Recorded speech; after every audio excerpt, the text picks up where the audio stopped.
Este foro se siente muy honrado con la presencia de unos panelistas tan importantes, como son la doctora Paula Arias y el doctor Diego Martínez. No es un tema fácil, es el tema de la ciencia. Y poder tener personas de su nivel académico, honra la práctica. Y que ustedes se reúnan en una convocatoria de un tema árido de la política, como es el tema de la ciencia, es muy importante.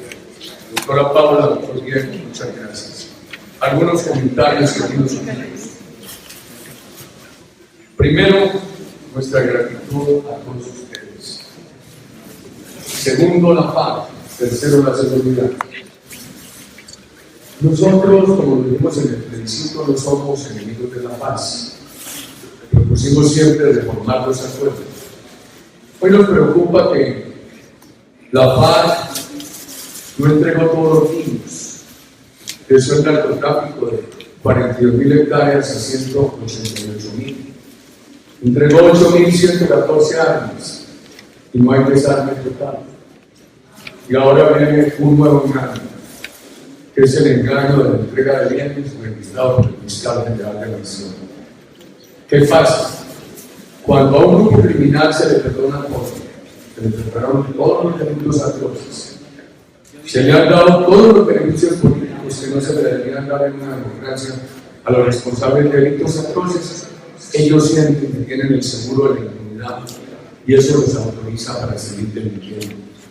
El partido tiene que estudiar muy bien qué sanciones se proponen a sus incumplimientos y cuáles deben ser las modificaciones a la ley.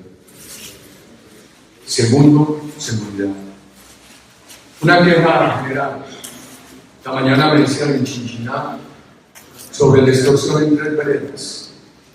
Me llamaban de Alcalá, en el norte del Valle del Cauca, pero en la frontera de Pereira, a quejarse de extorsión. Un problema muy grande de seguridad en todo el país. Zonas controladas por el terrorismo, por el narcotráfico. Un problema muy grande de organización en las grandes ciudades. El presidente de la República tiene que dirigir la política de seguridad. Y hay que fortalecer el ánimo de las Fuerzas Armadas. Mis compañeros están discutiendo que una de las reformas a los acuerdos debe ser sustraer a las Fuerzas Armadas de la justicia de la paz, tener una justicia penal militar creíble, transparente, dar unos beneficios a integrantes de las Fuerzas Armadas y llevarlos hacia justicia. El tema del narcotráfico, combatirlo sin tregua. El narcotráfico es enemigo del bosque colombiano, de las aguas, del medio ambiente. El narcotráfico es el enemigo de la juventud y de la familia. Cuando prospera el narcotráfico, se afecta el café, la industria, el comercio, etc. ¿Qué es la corrupción? El expresidente de la gobierno me solía decir que lo más importante no son las reglas ni las instituciones, sino los seres humanos. Propuestas contra la corrupción hay muchas. La mejor del Centro Democrático son los 5 candidatos que tenemos.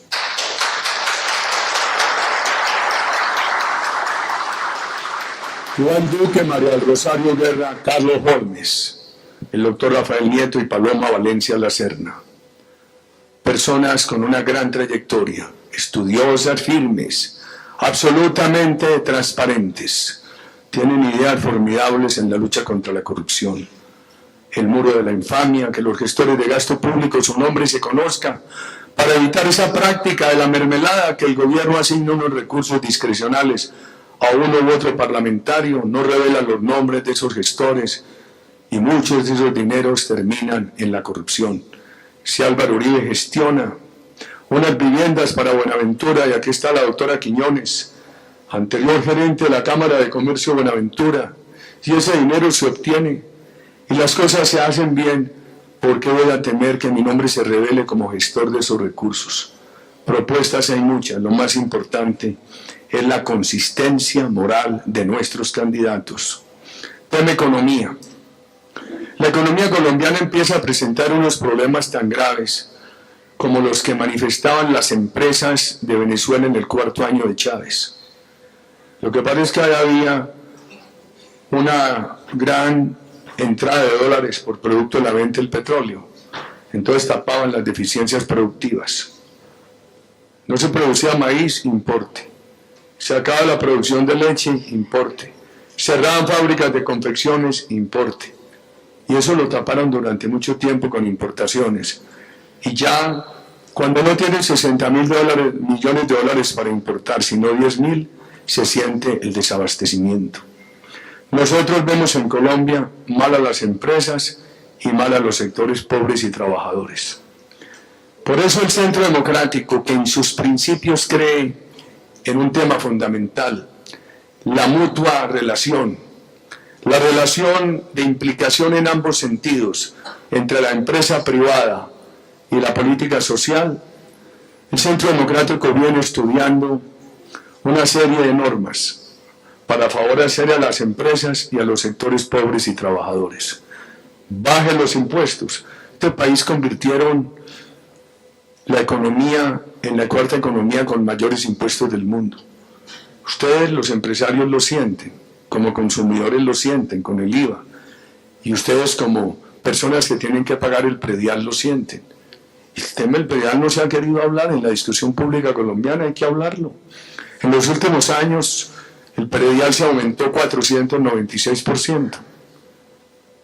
La inflación en ese mismo periodo ha crecido en 80 puntos. La expansión urbana en 60, la población en 17. Muchas partes del país hoy tienen que vender las propiedades por menos de lo que valen en el predial. Se dice que el campo no paga impuestos, cuidado. Cuando yo asumí la presidencia, el valor de la valor rural de Colombia era de 32 billones, cuando la dejé 80, hoy 160. Es la cuarta economía del mundo más gravada. ¿Qué proponemos nosotros? Bajen los impuestos. Que la FARC no deja porque le incumplen los acuerdos, modifique. Que se aumente el déficit fiscal, mientras más nos demoremos para recuperar la confianza en la inversión, más difícil será recuperar el equilibrio fiscal de la nación. El empresario dice, hombre, me bajan los impuestos hoy, mañana me los vuelven a subir. Entonces no cree, por eso hay que dar reglas de estabilidad. Medio de los defectos míos, mis limitaciones. Para citar un ejemplo, Avianca pudo comprar su flota de aviones modernos porque cuando este gobierno quitó los incentivos tributarios, ellos estaban asegurados por un contrato de estabilidad que dejó el gobierno nuestro. Estabilidad se exige en cualquier país del mundo para poder generar inversión y generar empleo. Pero al mismo tiempo nos preguntamos, ¿y los pobres y los trabajadores en esta situación tan difícil? Por eso proponemos aumentar significativamente el salario mínimo.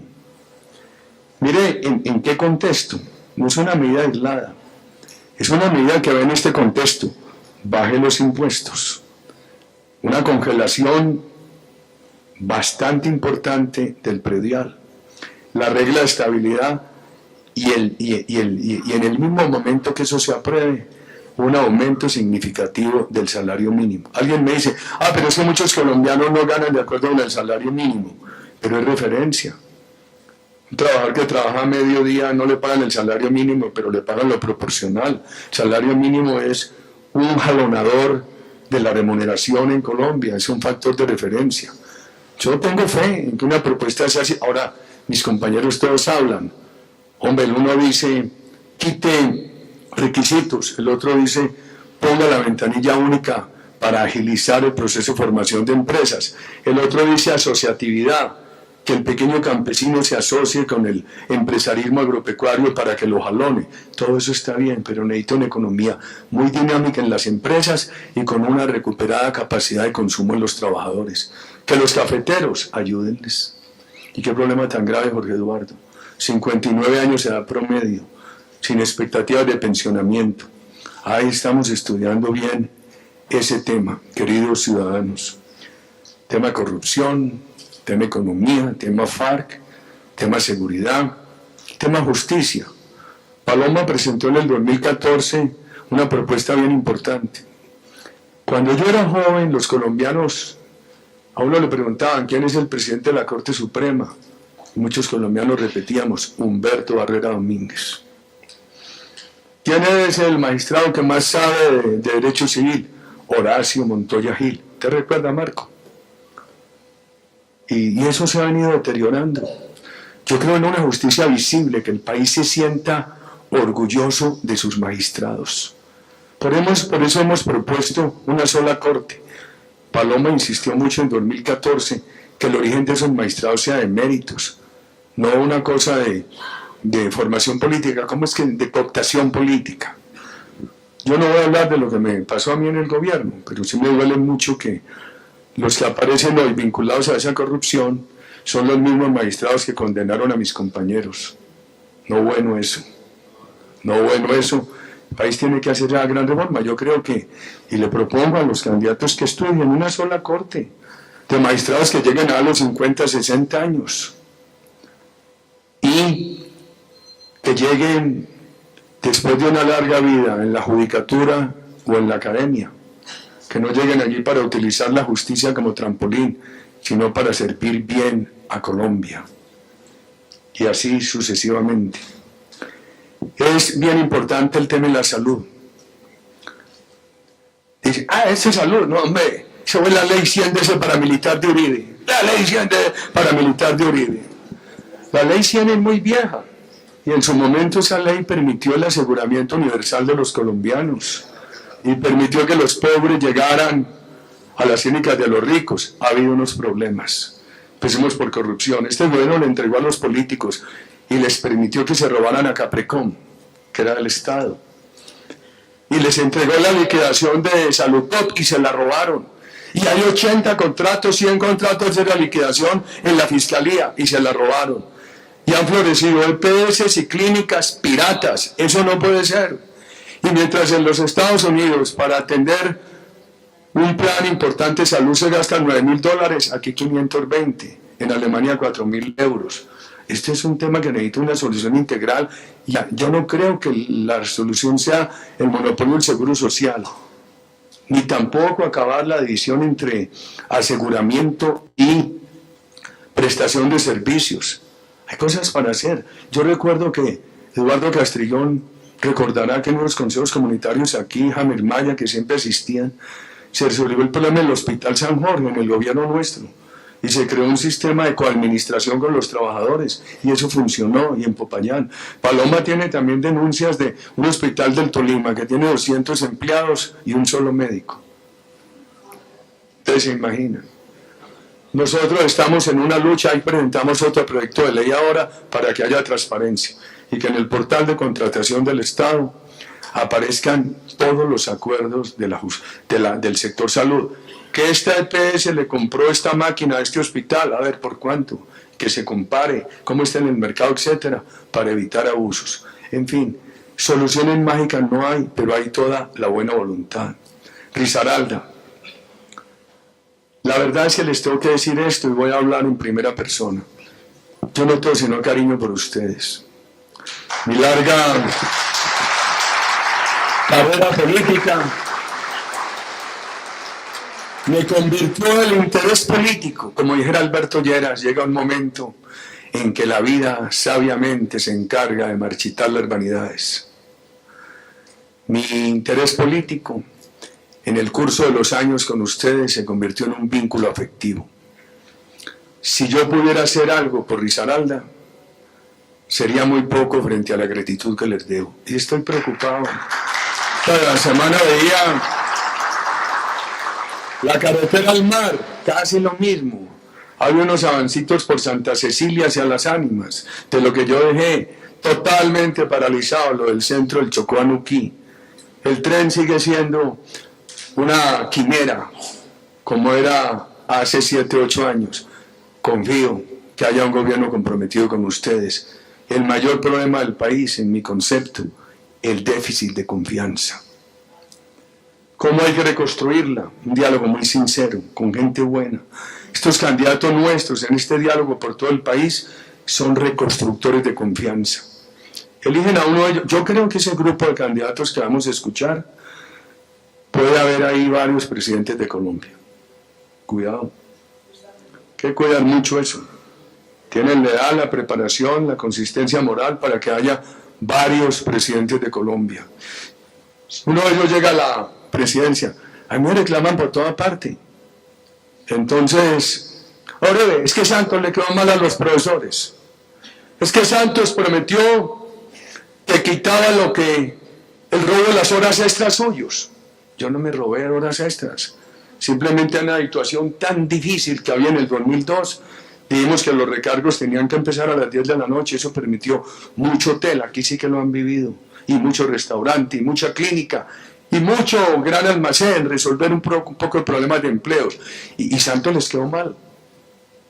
Ganó en el 2014 y se olvidó el problema. Ya metieron el proyecto. ¿Qué hicimos nosotros? Dije, hombre, si aprueban esto y a ese neoliberal de Uribe lo derrotamos, echamos para atrás la reforma tributaria, la reforma laboral, no aprueban eso, y ese centro democrático, con ese Uribe es el culpable que no lo hubieran aprobado. ¿Qué hicimos nosotros? Carlos Felipe, usted lo recordará, propusimos una transacción, una conciliación. Hombre, vamos a buscar el menor daño para las empresas, así sea el menor beneficio para los trabajadores. Y se logró, y eso casi que fue una repartición equitativa de la inconformidad, como dijera Santa Teresa. Entonces quedó por proposición nuestra que los recargos apenas se contaran a partir de las 9 de la noche, no a partir de las 10 de la noche. Todos los de Santos se ha quedado mal a todo. El tema de los pensionados, siempre me preguntan por eso. Porque él prometió eso. ¿Qué hemos dicho nosotros? Los compañeros están estudiando en esta grave situación del país un alivio en la cuota de salud para los pensionados de menores ingresos y buscar financiar eso aumentando la cuota de salud de los pensionados de altos ingresos. Si a mí, que soy presidente y tengo una pensión, me dicen, usted no va a pagar 12 puntos, sino 20, para poderlo rebajar a las pensiones de menores ingresos, hágalo. Eso están estudiando mis compañeros. Pero lo que yo he dicho es, hombre, tanto incumplimiento del gobierno, tanta promesa, eso hay que sustituirlo por un gobierno que construya credibilidad a las víctimas. El gobierno nuestro silenciosamente iba reparando. Y ahora dicen, ¿qué queja en todo el país? ¿Qué queja en todo el país? Yo les he dicho a grupos, hombre, con un gobierno nuestro ustedes van a tener un interlocutor. No les hace una promesa electoral enorme, sino una promesa de gobierno compartido. Que el presidente les diga, o la presidente, mire, esta situación presupuestal, este año no hay sino 20, pero vamos a decir el año entrante tenemos 25. Un proceso gradual de cumplimiento a los colombianos para ir recuperando la credibilidad. ¿Qué me toca pedirles a ustedes? Apoyo. Yo sé que soy conchudo. En vez de venir a pedirles, a darles las gracias por todo lo que me han ayudado, les tengo que pedir apoyo. Y a este partido, ¿y a quién más le pido? Ustedes, en un país de tantas dificultades como este, los que lo hacen bien quedan acreditados para pedirles más. Yo les tengo que decir a ustedes con humildad, les tengo que pedir apoyo. El día que yo me muera, algunos dirán, nos salvamos de que Uribe volviera aquí a pedirnos apoyo. Pues les tengo que pedir apoyo. ¿A quién más le pido? Venezuela. Hoy habló allí en un almuerzo con un empresario, una señora de Venezuela. Yo le dije, miren, señora, primero, nosotros tenemos que decir, ha estado liderando eso María Fernanda Cabal aquí presente, solidaridad con todos los venezolanos que lleguen. Si nos quedan 2 libras de arroz, las partimos con ellos. Están llegando a Colombia en un mal momento, en que este país tiene muchas dificultades, pero no puede haber excusa para negar la solidaridad. Segundo, frente a Chad, claro, no ese guerrero Uribe que dice que intervención militar. Voy a explicar. Yo no digo que Trump mande los soldados americanos allá, ni los marines, sino una intervención militar desde adentro. Cuando uno estudia la historia del comunismo, a ellos lo único que les interesa es consolidar su tiranía, y cuando se habla de que hay que dialogar con la oposición, eso lo utilizan como un factor de distracción. De acuerdo con esos antecedentes, el único diálogo que le interesa a Maduro es el diálogo que le consolide la dictadura socialista. Y eso se ha enseñado, y para nada bueno ha servido. Te digo yo, allá tienen los siguientes grupos armados contra el pueblo: el Ejército, la Guardia Nacional, esos criminales colectivos privados armados por el gobierno, el ELN y la FARC, y continúa la tragedia humanitaria, que digo yo, hombre, que la comunidad internacional le diga al ejército de Venezuela, rebélese, haga Maduro a un lado, que el poder lo asuma como manda la Constitución, el presidente, no de la constituyente, sino de la Asamblea Nacional, elección de inmediato con sufragio universal, no gobierno militar, gobierno democrático. Hay dos opciones, o las armas de Venezuela son para continuar el derramamiento de sangre y la tragedia, o las armas de Venezuela son para exigir el regreso a la democracia. Yo pido la comprensión de ustedes a eso, porque entonces es que es muy fácil hablar de diálogo, no dialoguen con Maduro, y muy difícil hablar de este tema, muy difícil hablar de este tema. Mi persona, es que si Uribe sí polariza, país polarizado, entonces nosotros no podemos hablar de estas dificultades. Cuando yo estaba terminando la presidencia, aquí había una gran controversia política sobre mí y un gran consenso sobre el país. De mí, Uribe, la GIS política, los falsos positivos, los paramilitares, tal cosa y tal otra. Pero el mismo doctor Antanas Mocos le daba una gran aceptación a tres políticas: la política de seguridad, la política de inversión y la política social. El país venía ganando un consenso sobre esas tres políticas. La rompieron, miren dónde estamos. Y entonces dicen que nosotros no podemos proponer alternativas porque entonces lo que estamos es polarizando. Defiéndanme. El que esté en este partido puede pensar en el futuro, hacia adelante, pero también le toca un karma. Llevar toda la controversia sobre mí es un fardo. Yo he dicho, ayer en Manizales salimos bien. En la universidad, cuando entramos, había un muchacho me gritaba, ¡no, bestia, paramilitar, matón! Yo no pasé de largo, ni escuela a la policía. Me abría paso entre ellos. Ustedes son universitarios y no discuten. Y me quedé todo el tiempo discutiendo con ellos. Al final yo me amarré la piedra. Y me atornillaba la piedra mientras le respondía. Y al final llegó el muchacho y me dijo, usted es un caballero, y me dio la mano. Yo creo que ayer ganamos. Usted, que Rafael Nieto hablaba de un bellísimo diálogo de Sócrates. Y yo creo que ayer que entramos perdiendo, ganamos. Es difícil esto. Los que no se quieran comprometer en esa defensa, que es muy difícil, por lo menos digan esto. Hombre, perdónenle a Uribe. Los que les dé pena esa defensa, digan, hombre, perdónenle. Que él quiere a la patria como un buen padre de familia. Cuando un hijo le dice a uno, oiga papá, ¿usted por qué me exige eso? Si usted hizo lo contrario, uno dice, hombre, yo cometí errores, pero tengo derecho a exigir que ustedes sean mejores. Yo reclamo mi derecho, con mis errores, defectos, a trabajar mientras viva para que mi patria mejore. Y a eso no podemos renunciar. Ayúdenme explicando eso. Ganemos el año entrante, convirtamos este partido en una gran fuerza mayoritaria. Congreso. Esta bancada ha sido de lujo, cumplida. Carlos Felipe llega, nunca le he podido ganar llegar primero, pero salimos de últimos. Somos los celadores, los porteros más caros del país. Nos quedamos hasta cerrar ese Congreso. Esta bancada no ha estado en mermelada, ni en corrupción, ni en nada de eso. Seamos muy estrictos para escoger quiénes serán nuestros senadores y representantes. Y definidas esas listas, nos sentamos con ellos a decir, abierta aquí, cerrada allí, etcétera. Yo creo que no hay misterio en eso, tiene que ser una gran discusión. ¿Quién escoge el candidato Uribe? No, yo ya cumplí mi deber, yo ya escogí 5 muy buenos. Ahora en adelante ellos nos van a tener que decir cuál es la regla para escoger el candidato único. Y después la coalición, que con el presidente Pastrana, a propósito, lean la cartica esa noche, muchachos, y difúndanla. ¿Quién la ha leído? Hombre, pero hay muchos que no la han leído, hay que leerla.